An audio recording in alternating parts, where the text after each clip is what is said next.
આપણી આન બાન અને શાન એટલે કે આપણો ભારતનો તિરંગો. આજે આપણે 79મો રાષ્ટ્રીય સ્વતંત્ર દિવસ ઉજવી રહ્યા છીએ.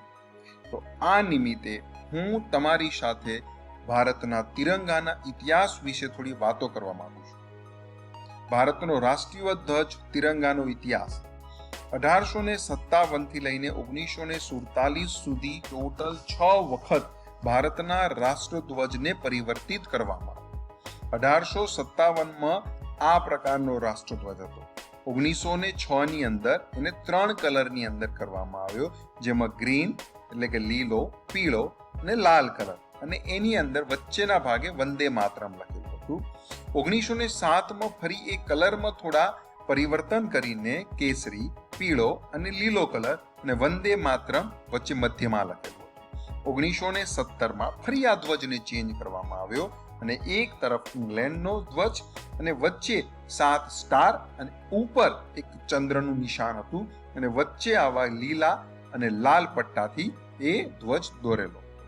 1921માં રેડિયાને કેન્દ્રમાં રાખીને સફેદ, બ્લુ કલર અને લાલ કલરમાં આપણો રાષ્ટ્રીય ધ્વજ બનાવવામાં આવ્યો અને 1971 ની અંદર જે અત્યારનો જે રાષ્ટ્રધ્વજ છે એના જેવો જ એટલે કે કેસરી, સફેદ અને લીલો પણ આ ધ્વજની મધ્યમાં રેડિયાને મૂકવામાં આવ્યો અને 1947માં જે અત્યારનો રાષ્ટ્રધ્વજ છે એ 1947 થી આપણી સામે મૂકવામાં આવ્યો છે.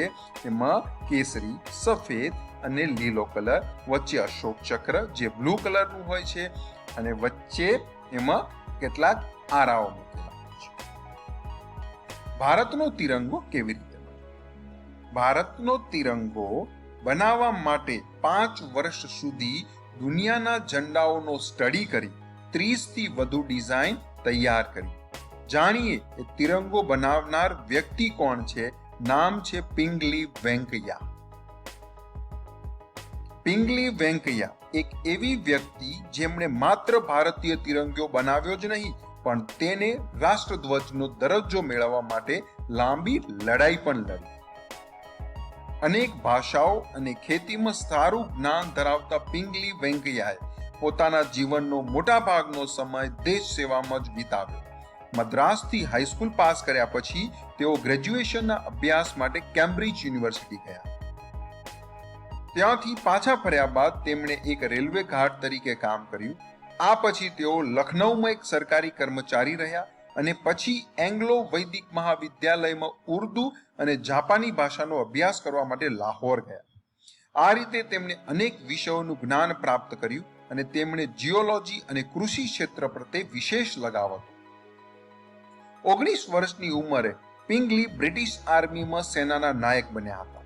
બ્રિટિશ સેનામાં કામ કરતી વખતે દક્ષિણ આફ્રિકામાં એંગ્લો બોયર યુદ્ધ દરમિયાન પિંગલીની મુલાકાત મહાત્મા ગાંધી સાથે થઈ. તેઓ ગાંધીજીથી એટલા પ્રેરિત થયા કે હંમેશ માટે ભારત પાછા ફર્યા અને સ્વતંત્રતા સંગ્રામ સેનાની બની ગયા. દેશ માટે કંઈક કરી જવાનો જુસ્સો ધરાવતા વેંકૈયાનું માનવું હતું કે આપણે ભારતીય થઈને એક વિદેશી ઝંડાને શા માટે સલામ કરી રહ્યા છીએ. તેથી જ તેમણે આગળ વધીને ગાંધીજીને દેશનો પોતાનો ઝંડો બનાવવાની સલાહ આપી, જેના પછી ગાંધીજીએ જ તેમને આ જવાબદારી સોંપી દીધી. વેંકૈયા પોતાના જ દેશ માટે એક એવો ઝંડો બનાવવા માંગતા હતા જે આપણા ઇતિહાસને દર્શાવે. તેમણે 1916 થી 1921 સુધી દુનિયાભરના દેશોના ઝંડાઓનો અભ્યાસ કર્યો અને ભારતીય ધ્વજ માટે લગભગ 30 ડિઝાઇન રજૂ કરી. આમાંથી જ એક હતો અત્યારનો એટલે કે આપણો તિરંગો.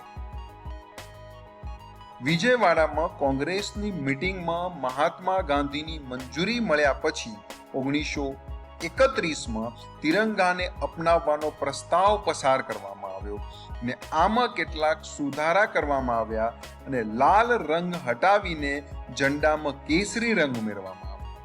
આ રીતે કેસરી, સફેદ અને લીલા રંગ સાથે સફેદ પટ્ટી પર ચરખા વાળો તિરંગો ઝંડો તૈયાર કરવામાં આવ્યો. અને 22 જુલાઈ 1947 ના રોજ બંધારણ સભામાં પિંગલી દ્વારા બનાવેલા ઝંડાને જ રાષ્ટ્રીય ધ્વજ તરીકે અપનાવવામાં આવ્યો. આના થોડા સમય પછી જ ફરી એકવાર સુધારો કરવામાં આવ્યો હતો, જેમાં ચરખાને હટાવીને સમ્રાટ અશોકના ધર્મચક્રને તિરંગામાં સામેલ કરવામાં આવ્યો. આ 3 રંગના જે ઝંડાને દેશની ઓળખ બનાવવાનું સપનું પિંગલીએ જોયું હતું તે આખરે સાકાર થઈ જ ગયું. જો કે વર્ષો સુધી પિંગલી વિજયવાડામાં એક સામાન્ય જીવન જ જીવી રહ્યા અને 1963માં એક ઝૂંપડીમાં જ પિંગલી વેંકૈયાનું અવસાન થયું.